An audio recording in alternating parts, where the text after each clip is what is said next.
안녕하세요. 차세대 안드로이드 개발 언어 코틀린 시작하기의 권태환입니다. 오늘은 9번째 시간으로 코틀린을 하기 전에 안드로이드에서 사용하는 MVC 패턴에 대해서 먼저 알아보도록 하겠습니다. 먼저 어떤 구조가 있는지 설명을 드리도록 하겠습니다. 모델 뷰 컨트롤의 MVC와 모델 뷰 프레젠터의 MVP, 모델 뷰 모델의 MVVM이 있습니다. 이렇게 다양한 구조가 존재를 하는데요. 이러한 구조를 어떻게 선택을 해야 될까요? 그래서 다음과 같이 정리를 해보았습니다. 테스팅 가능한 구조를 가질 수 있는가? 뷰와 모델을 분리할 수 있는가? 깔끔한 코드를 만들어 유지보수를 빠르게 할 수 있는가? MVC와 MVP, MVVM이 존재를 하지만 한번 선택을 했을 때 다른 구조로 전환하기가 그렇게 쉽진 않습니다. 그렇기 때문에 각각 구조의 장단점을 파악을 하고 선택을 하는 게 가장 좋겠습니다. 이번 강의에서 왜 갑자기 MVC와 MVP, MVVM을 언급을 하였을까요? 제가 처음 시작하였을 때 테스팅 가능한 MVP 구조를 사용을 한다고 말씀을 드렸었고요.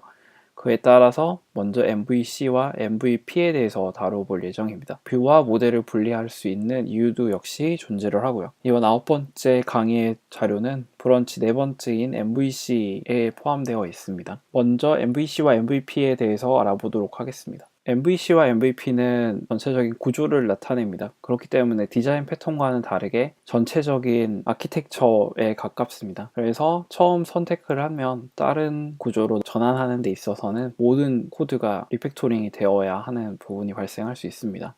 여기서 M은 M 모델을 말하는데요. 데이터를 담당하는 역할을 하고요. V는 그냥 일반적인 사용자가 보는 뷰를 말하고 있습니다. 그럼 오늘은 MVC에 대해서 좀 더 자세하게 알아보도록 하겠습니다. 다음과 같은 그림으로 나타낼 수 있는데요. 원래 MVC는 컨트롤에서부터 사용자 입력을 받게 됩니다. 그렇기 때문에 컨트롤에서 사용자 입력이 일어나고요. 그리고 뷰는 컨트롤러부터 알림을 받고 이를 모델과 함께 사용자의 화면을 구성하는 역할을 합니다. 모델은 데이터와 관련된 처리를 담당하는데요.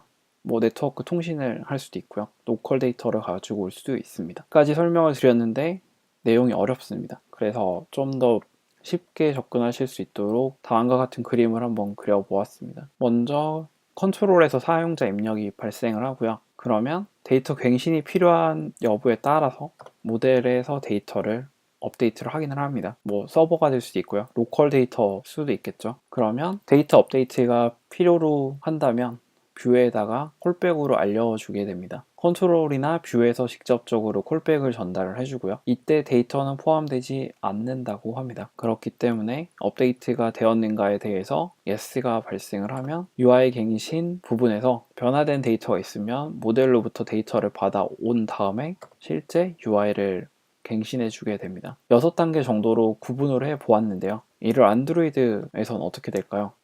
안드로이드에서는 일단 액티비티와 프래그먼트 같은 뷰들이 존재를 합니다. 근데 이러한 액티비티와 프래그먼트는 뷰와 컨트롤 역할을 함께 하고 있습니다.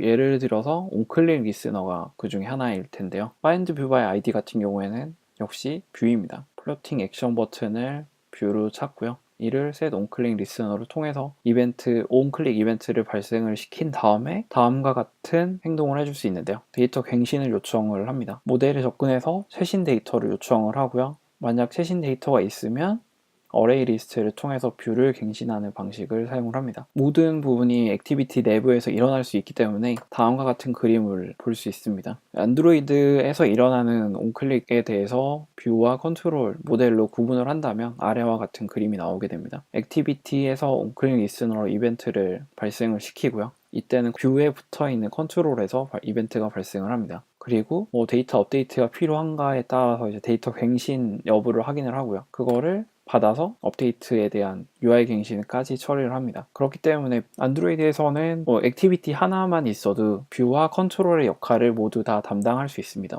모델도 한 번에 다 포함할 수도 있겠죠. 이러한 MVC를 사용함으로써 얻는 이점은 쉽게 접근이 가능합니다. 그리고 개발 기간이 역시 짧을 수 있습니다. 실제 코드를 한번 보도록 하겠습니다.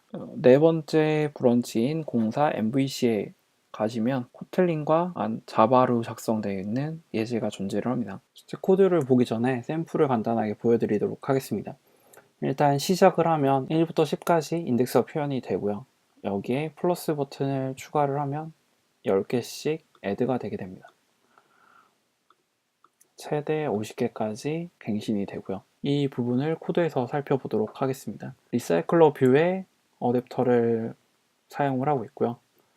그렇기 때문에 add items로 일단 이동을 하게 되면 다음과 같이 템프 사이즈에 플러스 1을 해준 역할은 현재 인덱스가 1부터 시작하기 때문에 다음과 같이 했고요. 템프 카운트는 역시 0으로 시작하기 때문에 그냥 1, 2, 3, 4, 5, 6, 7, 8, 9, 10을 표현하기 위한 방법으로 다음과 같이 코드를 작성했습니다. 그래서 4의 인덱스 값이 템프 사이즈가 아마 처음에는 1이겠죠. 다음부터는 처음에는 역시 10이고요. 1부터 10까지 템프 사이즈를 add item 해주는 add items라는 메소드를 추가를 했고요. 그리고 notify data change를 통해서 갱신을 하게 됩니다. 원래 어댑터가 여기 있지 않으면 notify data change는 해줄 필요는 없겠죠. 이때 동작이 어디서 일어나느냐, onClick listener를 통해서 아래 코드가 동작을 하는데요. 아이템 카운트가 50보다 작은 경우에만 add items와 notify data change를 하게 됩니다. 보시면 현재는 뷰와 컨트롤을 하나로 다 묶어놨고요. 그리고 모델 역시 한 번에 다 통합되어 있습니다. MVC이기 때문에 원래 모델이 여기 존재하면 안 되는데 일단 가장 기본적인 안드로이드 예제를 작성해 보았습니다. 어댑터는 역시 뷰 홀더가 포함이 되어 있고요. 바인드 뷰에 해당 바인드 뷰에 아이템 리스트를 출력하는 역할을 합니다. 바인드 뷰는 뷰 홀더에 포함을 시켜 두었습니다. 아직은 MVC 패턴처럼 보이겠지만 일단 그냥 안드로이드 하는 가장 기본적인 코드 접근 방식으로 작성을 해 보았습니다. 이렇게 했기 때문에 쉽게 접근이 가능하고 개발 기간이 짧을 수 있습니다. 뭐 오래 걸리지 않겠죠. 한눈에 다 알아볼 수 있으니까. 그러면 단점을 한번 살펴보겠습니다. 뷰에서 모든 걸 할 수 있다 보니 코드 양이 많아질 수밖에 없습니다. 지금 보시는 것처럼 64줄로 마무리가 되었는데요. 임포트 포함해서.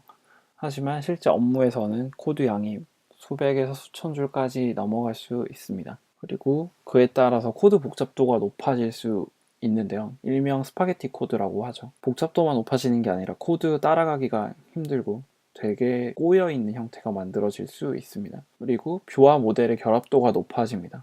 안드로이드에서는 모델을 뷰에 포함할 수도 있겠지만 모델을 별도 분리한다고 해도 그 모델을 뷰에서 가지고 와서 업데이트를 하게 됩니다. 그렇기 때문에 뷰는 항상 모델이 어떤 것이다 라는 것을 알고 있고요. 다만 컨트롤러에 의해서 통지만 받을 뿐 실제 모델은 직접 접근해서 가지고 와서 갱신을 하게 됩니다. 이러한 모든 이유로 유지보수가 어려워지게 됩니다. 코드 복잡도가 높아졌기 때문에 유지보수 하는 데 있어서는 당연히 어려움이 발생할 수밖에 없습니다. 그리고 모델에 대한 테스트를 하고 싶지만 MVC 같은 경우에는 UI를 위주로 한 테스트가 가능합니다. 정 모델에 대해서 테스트를 하고 싶으면 UI에서 사용했던 모델 코드를 그대로 테스트 코드에 담아 주어야 하는데요. 이때 모델이 변경이 되거나 UI가 변경이 된다면 테스트 코드 역시 모두 다 변경이 이루어져야 합니다. 테스트 코드를 짜기 위해서 기존 코드들을 다시 손대야 되는 단점이 존재를 합니다. 그래서 오늘은 여기까지이고요.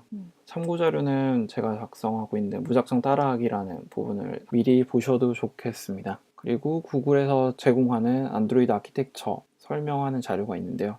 역시 함께 살펴보시면 도움이 되실 거라고 생각됩니다. 다음 시간에는 그럼 MVP 패턴을 소개를 해드리도록 하겠습니다. 가장 기본적인 MVP 패턴을 먼저 설명을 드리고 오늘 작성한 MVC 코드를 MVP로 교체하는 방법에 대해서도 함께 살펴보겠습니다. 들어주셔서 감사합니다.